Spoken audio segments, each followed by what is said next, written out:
이사야 제26장 8절에서 15절까지의 말씀, 구약성경 995쪽 됩니다. 말씀 봉독하겠습니다.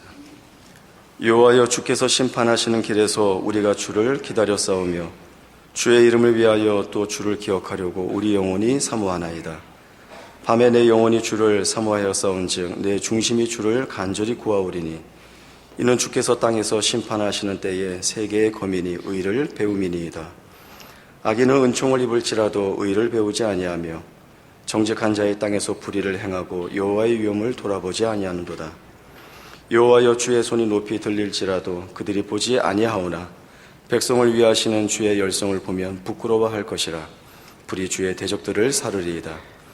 여호와여, 주께서 우리를 위하여 평강을 베푸시오리니 주께서 우리의 모든 일도 우리를 위하여 이루심이니이다. 여호와 우리 하나님이시여, 주 외에 다른 주들이 우리를 관할하였사오나 우리는 주만 의지하고 주의 이름을 부르리이다. 그들은 죽었은즉 다시 살지 못하겠고 사망하였은즉 일어나지 못할 것이니 이는 주께서 벌하여 그들을 멸하사 그들의 모든 기억을 없이 하셨음이니이다. 여호와여, 주께서 이 나라를 더 크게 하셨고 이 나라를 더 크게 하셨나이다. 스스로 영광을 얻으시고 이 땅의 모든 경계를 확장하셨나이다. 아멘. 이사야는 1장에서 12장에 이르는 첫 단락에서 하나님의 이스라엘에 대한 진노와 심판으로 하나님의 뜻과 분노를 표현하고 있습니다. 남북 왕조의 완전한 멸망, 아수르와 바벨론에 의한 완전한 멸절을 선언하시죠. 그리고 13장에서 23장에 이르도록 그 주변 국가들의 이름을 일일이 열거하며 열방의 심판을 또한 선언합니다. 이스라엘을 무너뜨린 아수르나 바벨론의 멸망을 또한 선언합니다. 그리고 24장에서 27장에서는 어떤 나라나 어느 부분이 아니라 세상 전체를 심판하실 것을 선포합니다. 24장을 보시면 이사야 24장 3절, 땅이 온전히 공허하게 되고 온전히 황무하게 되리라. 여호와께서 이 말씀을 하셨느니라. 땅이 슬퍼하고 쇠잔하며 세계가 쇠약하고 쇠잔하며 세상 백성 중에 높은 자가 쇠약하며 땅이 또한 그 주민 아래서 더럽게 되었으니 이는 그들이 율법을 범하며 율례를 어기며 영원한 언약을 깨뜨렸습니다. 그러므로 저주가 땅을 삼켰고 그 중에 사는 자들이 정죄함을 당하였고 땅의 주민이 불타서 남은 자가 없도다. 이런 무시무시한 하나님의 진노와 심판을 선언하는 것이 이사야에 반복적으로 나옵니다. 그러나 오늘 우리가 본문에서 보듯이 26장 8절에 오시면 여호와여, 주께서 심판하시는 길에서 우리가 주를 기다려 싸우며 주의 이름을 위하여 또 주를 기억하려고 우리 영혼이 사모하나이다. 밤에 내 영혼이 주를 사모하였은즉 내 중심이 주를 간절히 구하겠습니다. 심판하시는 길에서 밤중에 이런 것들은 다 최악의 조건, 최악의 형편에서의 기다리는 구원입니다. 그러니 이 앞에 1장에서부터 27장에 이르는 이사야의 이 전반부를 보시면 하나님이 이스라엘을 심판하시는 것은 저들의 불순종 때문입니다. 그리하여 저들을 세상의 권력에 내버려 두사 더 강한 나라가 남북왕조 이스라엘 전체를 삼킵니다. 그리고 그 나라들은 그것이 최종 권세가 될 수 없다. 그 폭력성으로 인하여 그들의 가치는 무가치한 것이 드러났다라고 심판하십니다. 이스라엘의 불순종과 이스라엘을 삼킨 세력들이 그렇다고 해서 최고의 궁극적 권위가 될 수 없다고 심판하시는 하나님이 구원을 중간중간마다 끝없이 얘기하십니다. 그 구원은 불순종한 이스라엘에도 불구하고, 그리고 폭력밖에 낳지 못하는 세상의 권력과 다른 하나님의 나라가 될 것이라고 얘기합니다. 그렇다면 그렇게 복잡하게 가지 마시고 불순종과 폭력을 제거하시고 애초부터 처음부터 하나님이 순종하는 백성, 그리고 우리가 원하고 하나님도 그리 하시겠다는 하나님의 나라로 곧장 가실 수는 없었습니까? 이게 이제 우리의 질문입니다. 그러니 불순종과 심판 속에서 만들어지는 구원이라는 이런 복잡한 과정을, 우리가 볼 때는 이해할 수 없는 과정을 거치는 성경의 증언, 하나님이 만드시겠다는 그의 구원과 나라는 무엇일까요? 이런 질문을 우리에게 던지는 것입니다. 왜냐하면 그것은 인류 역사의 경험이며 우리 각자의 현실입니다. 편안한 구원은 없습니다. 쉬운 믿음도 보상도 없습니다. 이럴 바에는 늦게 믿는 건데, 이런 생각이 우리 마음을 늘 가득 채웁니다. 예수를 믿었으니 세상 사람들하고 똑같이 굴 수도 없고, 또 믿음을 지켜봤자 보상도 없고, 그런 막막함이 우리의 현실 속에 우리가 얻은 구원과 하나님의 일하심에 대한 우리의 생각을 늘 흔듭니다. 그래서 이제 오늘 살펴보는 것입니다. 불순종이라는 건 뭔가? 우리 다 아는 대로 하라는 거 안 한 거죠, 불순종이.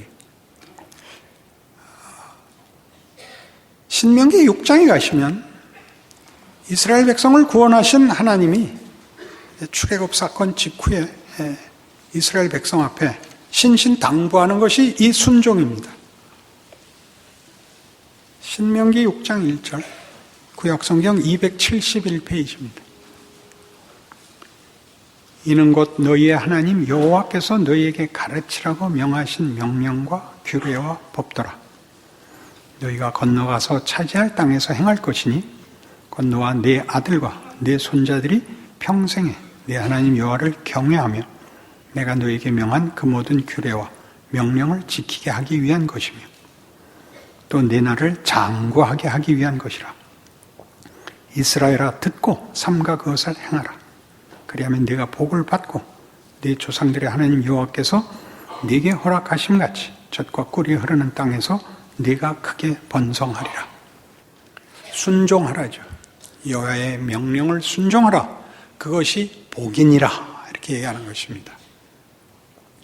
이 문제는 기독교 신앙인들에게 늘 어떤 오해를 빚어내느냐 하면 순종 자체가 독립된 가치로 이해됩니다. 순종이 독립된 가치가 되면 순종이 누구를 순종하느냐 하는 상대를 잃고 순종 자체가 미덕이 돼요. 순종에 묶입니다. 순종은 무엇을, 누구를 이라는 전제가 있어야 됩니다. 무엇을 순종하며 누구를 순종하느냐인데 여호와의 규례와 명령입니다. 이것은 여호와의 규례와 명령이라는 것도 신을 하나 동원하여 요구하는 윤리나 덕목의 권위와 명분을 달아놓은 것이 아니라 이 법도는 그가 순종을 요구하는 상대가 우리에게 요구한, 우리가 그 상대를 알아야 이해하고 항복하는 그런 대상이 있다는 뜻입니다.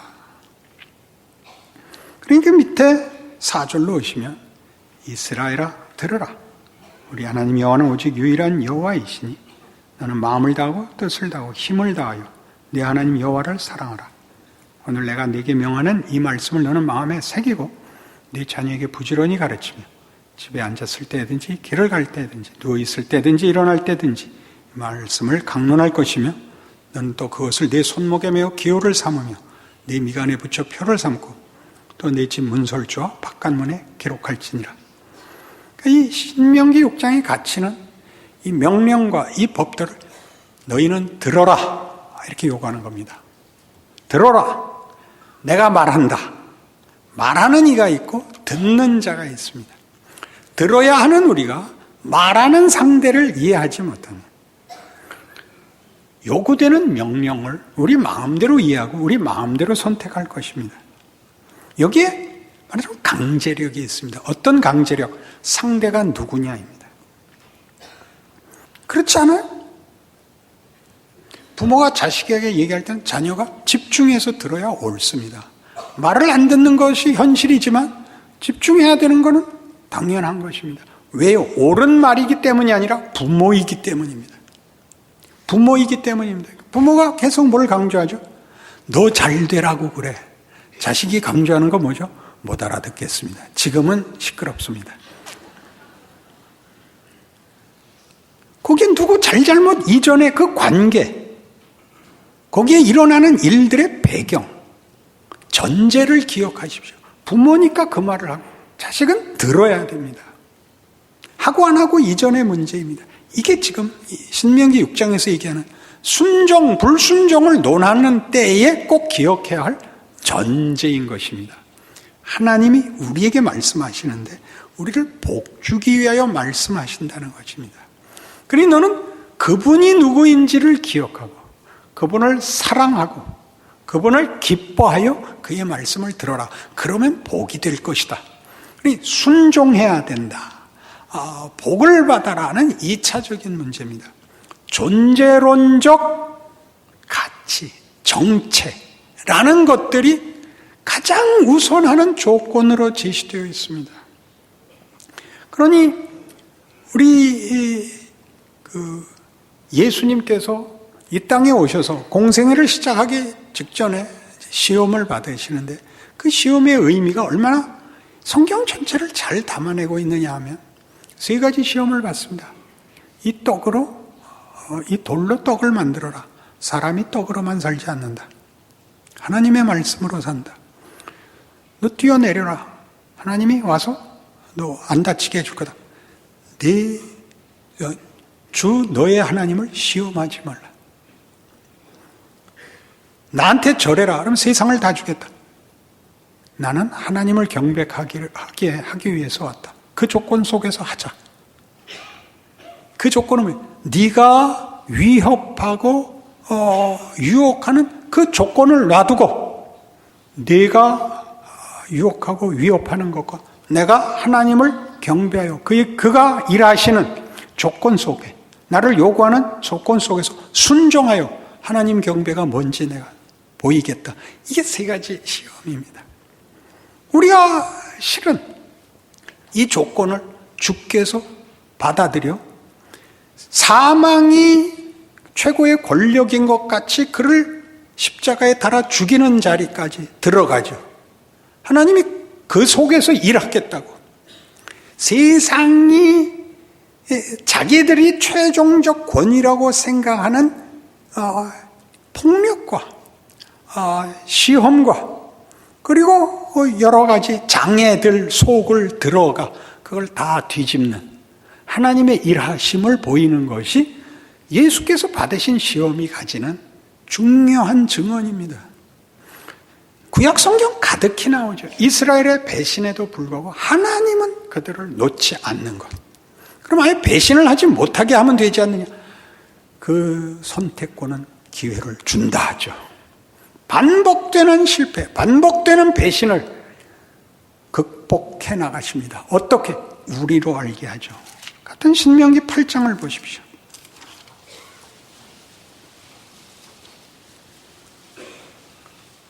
내가 오늘 명하는 모든 명령을 너희는 지켜 행하라. 그리하면 너희가 살고 번성하고 여호와께서 너희의 조상들에게 맹세하신 땅에 들어가서 그것을 차지하리라.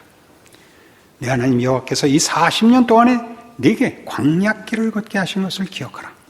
이는 너를 낮추시며 너를 시험하사 네 마음이 어떠한지 그 명령을 지키는지 지키지 않는지 알려 하심이라.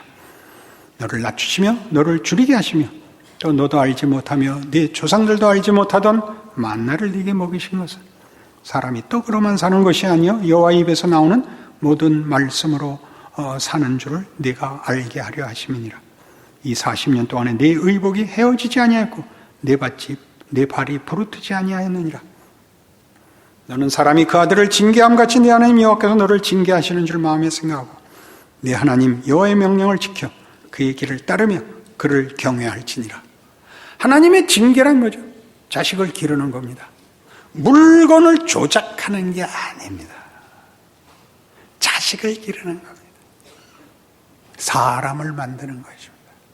하나님이 인간에게 안심과 무슨 환경과 무슨 소모품이 되게 쓰시지 않고 하나님의 자녀라는 이름에 걸맞는 지위와 정체성과 영광을 주기 위하여 우리가 알아먹고 우리가 그런 존재가 되는 과정을 밟으신답니다. 시간을 주신답니다. 이 40년을 너희를 위해서 줬느니라. 그 광야 40년이 무슨 결과죠? 이스라엘의 불순종의 결과로 받은 벌이었습니다. 출애굽한 이스라엘이 약속의 땅에 들어가기를 거부한 가데스 바네아에서의 반란.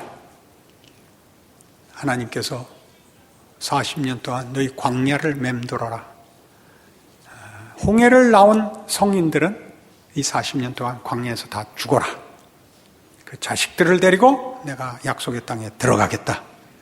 무시무시한 불순종에 대한 상응하는 하나님의 진노요, 벌이었습니다마는 그것은 더 깊게 우리로 하여금 우리의 선택, 그리고 하나님의 진노, 하나님 마음에 다 들지 못하는 우리의 현실 같은 걸까지 다 끌어안아 만드시는 하나님이 그의 자녀들을 만드시고 고치시고 항복시키는 길이라는 것을 가르쳐 줍니다. 이 40년 동안에 뭘 배웁니까? 그들은 40년 동안 굶주리지 않습니다. 의복이 헤어지지 않고 발이 부르트지 않습니다. 뭘 배웠을까요? 인생이 이게 다냐? 이 마음이 들지요. 우리 다 하는 최소한의 기도가 언제나 이겁니다. 하나님, 자존심 지키고 사람들 앞에 손 내밀지 않고 살게 해주십시오. 그게 다든가요? 자랑할 것이 있게 해주십시오. 그게 다든가요?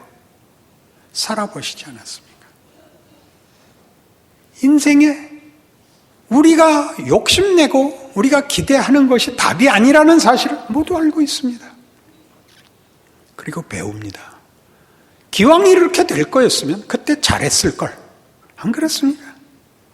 여러분, 이럴 줄 알았으면 학교 다닐 때 공부 열심히 할 걸. 그건 실패해서 하는 게 아닙니다. 그때는 공부해야 되는 때는 공부하는 영광을 누렸을 걸. 성공했을 때, 가졌을 때는 나누었을 걸. 그게 명예입니다. 세상이 말하는 싸움, 세상이 말하는 성공, 승리는 명예로운 것을 담지 못하고 있습니다. 보복이거나 원망이거나 분노거나 더러움 외에 담을 게 없어서 성공을 했는데도 미운 말하고 가졌는데도 더럽게 굽니다. 생각해 보십시오. 가지고 안 가지고 이기고 지고의 문제가 아니라 여러분이 할 수 있는 것이 세상에서는 명예로운 것이 없습니다. 여러분들이 예수 믿고 알아야 되는 것은 우리를 구원하시고 우리를 만드시고 예수 안에서 부르신다는 하나님은 우리에게 온통 명예를 명하고 있습니다. 정직해라. 너희가 져라. 용서해라. 괜찮다. 이게 명예입니다. 이게 명예죠. 괜찮습니다. 이런 명예를 세상은 만들지 못하기 때문에 하나님이 이스라엘의 불순종을 꺾으시는 것은, 심판하시는 것은 나를 제외하고는 가치 있는 것을 만들 수 없다. 그걸 모르겠느냐? 이스라엘을 친 세상 권력들은 바벨론이나 그 후에 나오는 무슨 그리스나 페르시아나 그리스나 무슨 로마나 역사에 뭘 남겼는가요? 관광지밖에 만든 게 없습니다. 애굽의 자랑은 무덤이고 어디를 가든지 폐허된 흔적 외에 남은 것이 없습니다. 우린 자꾸 무슨 유혹을 받죠? 과거의 영광을 재현하고 싶습니다. 영광이라고요? 아니요. 아무것도 아닙니다. 진정한 영광은 소수에게 주어지는 것이 아니고 하나님이 모든 인간에게 넣으신 하나님을 아는 지식, 하나님을 향한 간절함입니다. 무엇으로도 채울 수 없는 이 하나님의 붙드심 때문에 오늘도 우리가 붙잡혀 나오는 것입니다. 하나님의 아무도 답을 줄 수 없습니다. 우리가 우리의 필요를 채울 수 없습니다. 그것이 인생에서 배우는 것이죠. 이 40년 동안 배운 겁니다. 떡으로 살지 않습니다. 말씀으로 삽니다. 배부른 것으로는 끝나지 않았습니다. 평안하고 건강한 걸로는 행복이 만들어지지 않습니다. 자기를 확인하기 위해서 그렇지 않은 자를 흉을 보죠.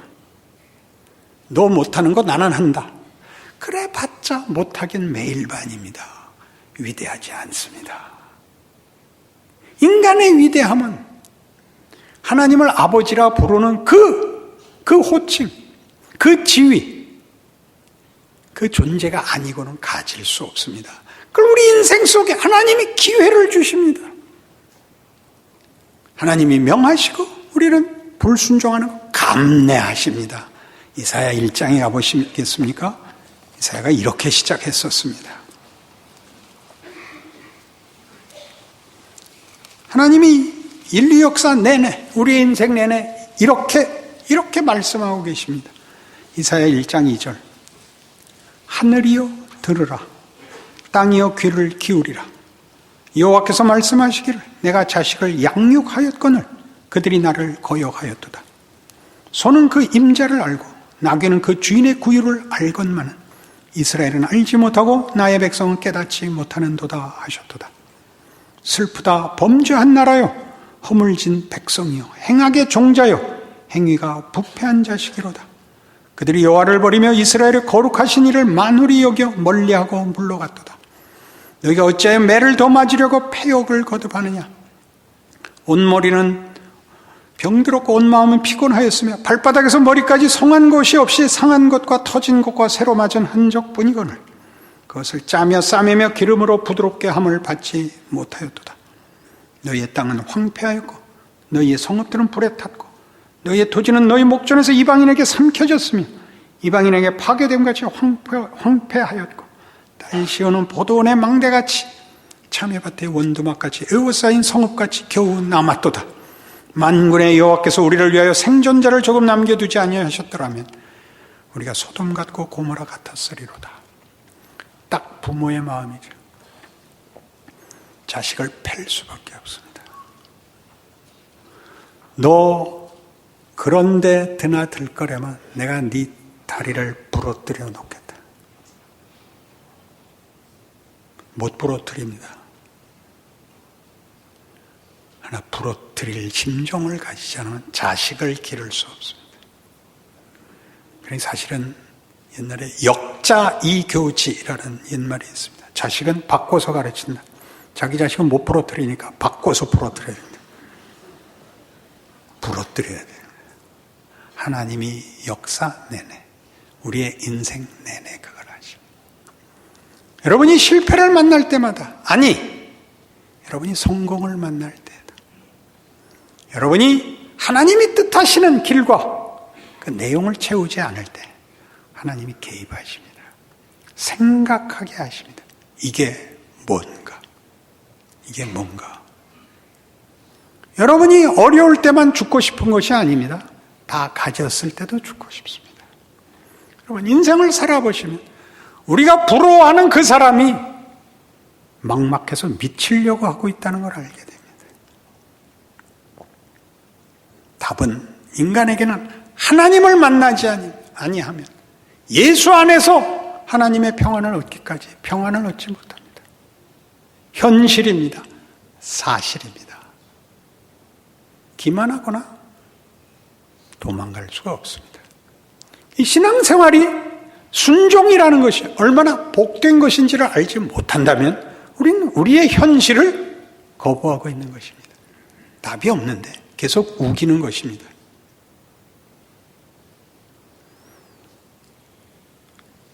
신명기로 돌아가셔서 신명기 6장은 그러니까 처음에 우리 시작한 신명기 6장을 보시면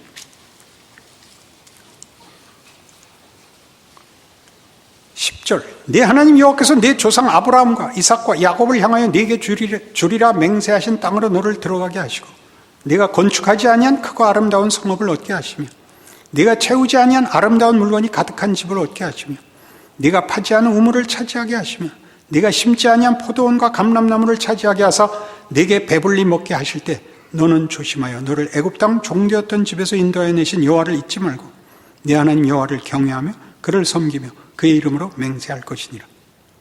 예수 믿기 전에 종살이 하던 세상이 전부였던 자리에서 구원과 약속과 지위를 가지게 된 인생을 사는 것이 무엇인지 모르면 너희는 다시 되돌아갈 수밖에 없게 된다. 하나님이 어디서 너희를 꺼냈는지를 기억하지 못한다면 너희 삶과 실존 속에서의 명예를 무엇인지 모르게 된다. 하나님의 이름으로 산다는 것의 명예와 가치를 모르면 그게 바로 실패다. 이렇게 얘기하죠. 그러니까 순종은 무슨 그것 자체가 미덕이거나 수단이 아닙니다.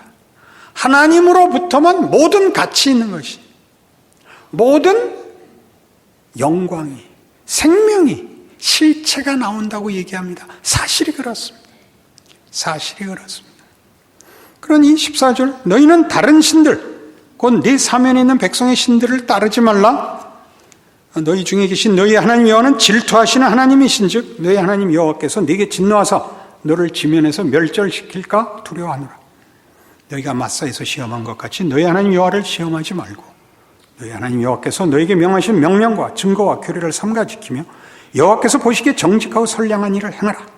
그리하면 네가 복을 받고 그 땅에 들어가서 여호와께서 모든 대적을 네 앞에서 쫓아내시겠다고 네 조상들에게 맹세하신 아름다운 땅을 차지하리니 여호와의 말씀과 같으니라. 강제가 아닙니다. 강제하는 것이 아닙니다. 하나님의 진심입니다.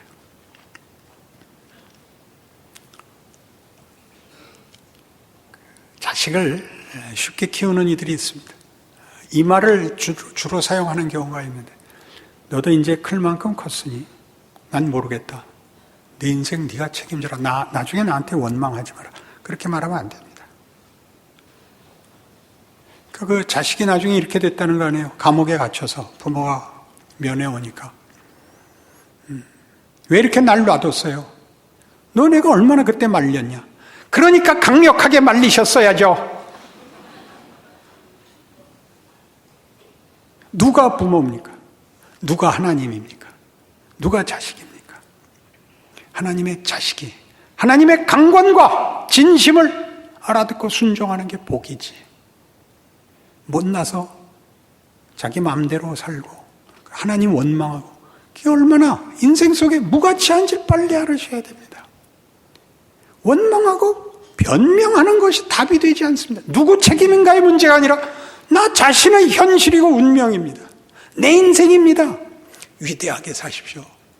위대하다란 말로 이렇게 막막하게 밀 수 없습니다. 이 하나님이 우리를 위대와 영광으로 명예로 요구하고 있습니다. 넌 다른 존재다. 성경이 하고 싶은 얘기죠. 20절 이하 보세요. 후일에 내 아들이 내게 묻기를 우리 하나님 여호와께서 명령하신 증거와 규례와 법도가 무슨 뜻이냐 하거든. 너는 내 아들에게 이르기를 우리가 옛적에 애굽에서 바로의 종이 되었더니 여호와께서 권능의 손으로 우리를 애굽에서 인도하여 내셨나니 곧 여호와께서 우리의 목전에서 크고 두려운 이적과 기사를 애굽과 바로와 그의 온 집에 베푸시고 우리 조상들에게 맹세하신 땅을 우리에게 주어 들어가게 하시려고 우리를 거기서 인도하여 내시고 여호와께서 우리에게 이 모든 규례를 지키라 명령하셨으니 이는 우리가 우리 하나님 여호와를 경외하며 항상 복을 누리게 하기 위하심이며 또 여호와께서 우리를 오늘과 같이 살게 하려 하심이라. 자, 애굽의 폭력과 대비되는 하나님의 명령, 이렇게 대비되는 겁니다. 애굽으로부터의 구원, 폭력이 전부인 것으로부터의 구원, 명예와 영광이 있는 자리를 네 자식에게 보여라. 왜 이렇게 삽니까? 이것이 명예니라. 세상은 폭력밖에 없느니라. 세상은 망하는 것이며 더러운 것이며 소멸되는 것이란다. 이것이 생명이며 이것이 진리란다. 이것이 인간의 가치란다. 25절, 우리가 그 명령하신 대로 이 모든 명령을 우리 하나님 여호와 앞에서 삼가 지키면 그것이 곧 우리의 자랑이라 할지니라. 우리의 영광이라 할지니라. 우리의 명예요 위대함이라 할지니라. 자식들에게 보여줄 것이 있으시기를 바랍니다. 예수를 믿는 게 무엇인지 보여주십시오. 여러분이 책임져야 하는 인생과 여러분이 기르고 보호해야 할 여러분들 자식 앞에서 하나님을 믿는 게 무엇인지 보여줄 수 없다면 그럼 우리는 아무 곳에서도 신앙생활을 할 수가 없습니다. 그리고 우리 자식에게 그 명예를 보여줄 수 있다면 그것은 우리의 최고의 행복일 것입니다. 자식에게 잘하여 자식이 복받는 것 외에 부모된 무슨 더한 기쁨이 비교할 수 있는 자랑이 있겠습니까? 그런 하나님의 자녀의 영광을 증언하고 자식들에게 물려주는 여러분의 삶이요. 그래서 여러분이 살아 숨쉬는 여러분이 속한 사회와 시대 앞에 하나님의 손길이 되는 여러분의 인생이시기를 바랍니다. 기도하십시다. 하나님 아버지 은혜를 감사합니다. 우리로 하나님의 자녀가 되게 하시며 하나님을 아버지라 부르게 하셨습니다. 우리 인생 속에 예수와 함께 걷는 하나님의 개입, 하나님의 구체성, 신실하심이 우리의 삶이며 우리의 존재입니다. 오늘 하루를 귀하게 여길 것이요 우리 자신이 하나님의 명예와 하나님의 손길로 오늘 하루를 사는 줄 아는 위대함으로 우리의 생애를 순종과 승리와 기적으로 이끄사 우리와 우리 자손들과 우리 시대와 이 나라에 하나님 은혜와 구원과 영광을 베푸소서. 예수님 이름으로 기도합니다.